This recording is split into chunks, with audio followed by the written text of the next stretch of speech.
Es ist der 19. Juli 1898. Das Dorf brennt. Innerhalb von wenigen Stunden verliert die Hälfte der Leute in Gstaad ihr Zuhause. Die Geschichte vom Dorfbrand liest sich heute wie eine True Crime Story. Und sie ist eng verknüpft mit dem Leben von Emily Steffen von Siebenthal. In ihrem Haus hat das Unglück seinen Anfang genommen. Emily Steffen war das 5. Kind aus einer Familie mit 14 Kindern. Mausarme Leute, Bauernfamilie.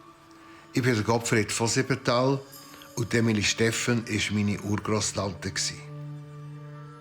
Gstaad war damals nur ein armes Bergdorf, nicht der glamouröse Ort, den wir heute kennen.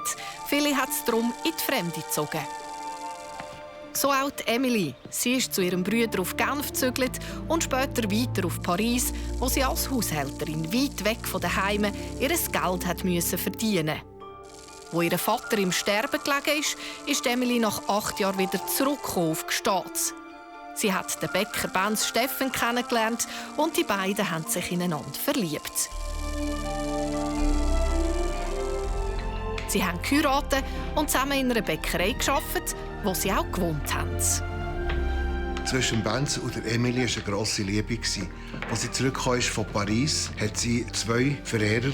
Und interessanterweise war der andere auch ein Bäcker. Eigentlich sehr wohlhabender. Aber sie hat nachher den Benz geheiratet. Und ihre Grosstochter hat mir erzählt, später, vor vielen Jahren, hat sie mir erzählt, sie hat Emily gefragt, warum hast du den Benz geheiratet? Ja, das war viel der Hübscher. Aber das Problem war nachher auch, weil die Männer keine Arbeit hatten oder wenig Arbeit hatten, haben sie einfach gesoffen. Sie waren einfach Alkoholiker. Alkoholiker und Kinder gemacht. Und das war so ein bisschen der Ablauf vom Tag, hat die Bank gesagt. Traurig, aber wahr. Sie hat einfach langsam angefangen und zuletzt war er einfach voll Alkoholiker. Und dann ist er einfach an dem gestorben. Er hat sich einfach zu Tod gesoffen. Ich kann es nicht anders sagen. Und das war natürlich so eine ganz harte Angelegenheit für die Emily.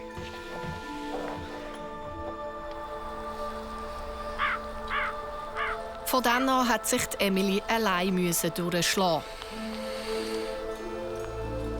Aber allein in einer Bäckerei mit 5 Kindern, das war einfach zu viel. Darum hat sich Emily Hilfe holen. Ein Bäckergehilfe, der sie unterstützt, das wär's. Fleissiger Bäckergeselle für unsere Bäckerei.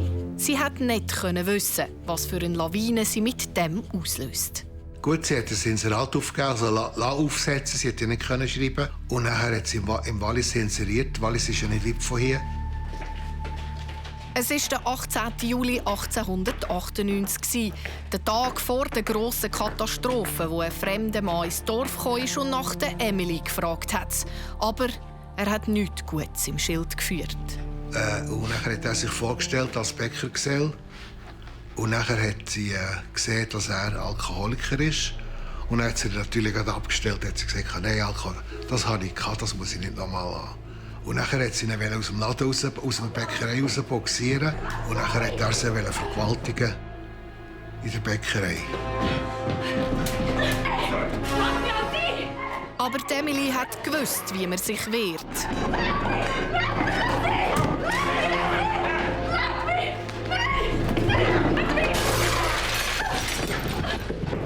Obwohl er grösser war als sie und stärker, hat sie ihn aus dem Laden rausbuxieren und ist nachher in die Wirtschaft durchgerannt, Hilfe holen.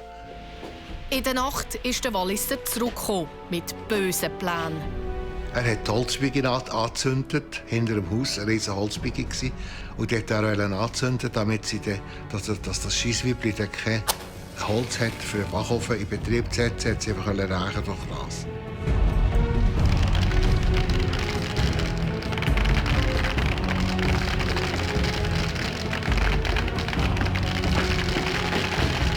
In kürzester Zeit ist das halbe Dorf in Flammen gestanden.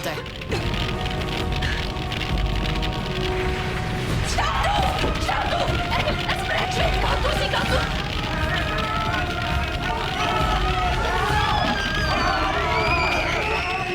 raus! Obwohl sich Dorfbewohner und die Feuerwehr von Gsteig mit allen Kräften gewehrt haben, das Feuer war stärker.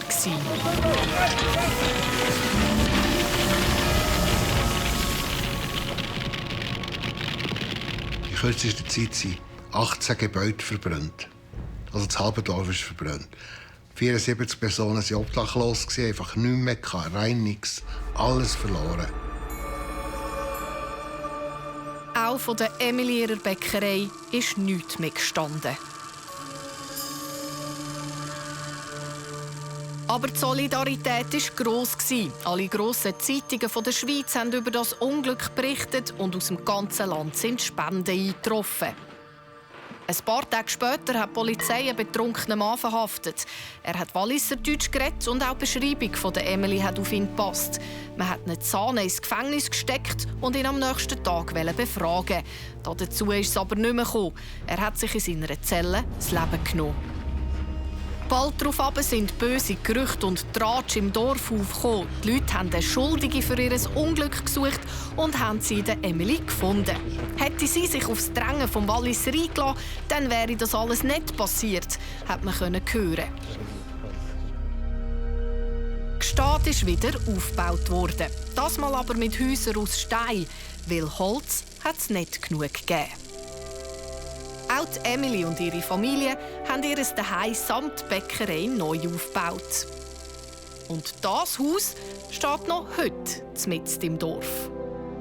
Das war eine ganz einfache Frau, die ihre Arbeit gemacht hat, die für die Kinder da war. Sie hat ihre Kinder gut erzogen. Und was sie gemacht hat, sie hat einfach immer gesagt, meine Kinder müssen es besser als ich. Bis heute gibt es in Gstaad einiges, was Emily und ihre Familie erinnert. Ihr Sohn Robert, da links in der hinteren Reihe, war der Initiant des Palace Hotel, das noch heute hoch über dem Dorf thront. Ohne sie wäre Gstaad nicht der Ort, weil ihre Hoffnungen und ihre Wünsche hat sie einfach in ihre Kinder gesetzt. Und ihre Kinder haben das nachher verwirklicht. Der Brand von Gstaad und das bewegte Leben von einer einfachen Frau. 2 Ereignisse, die eng miteinander verknüpft sind und die trotz aller Tragik Gstaad vom kleinen Bergdorf zu dem Ort gemacht haben, wo heute die ganze Welt kennt.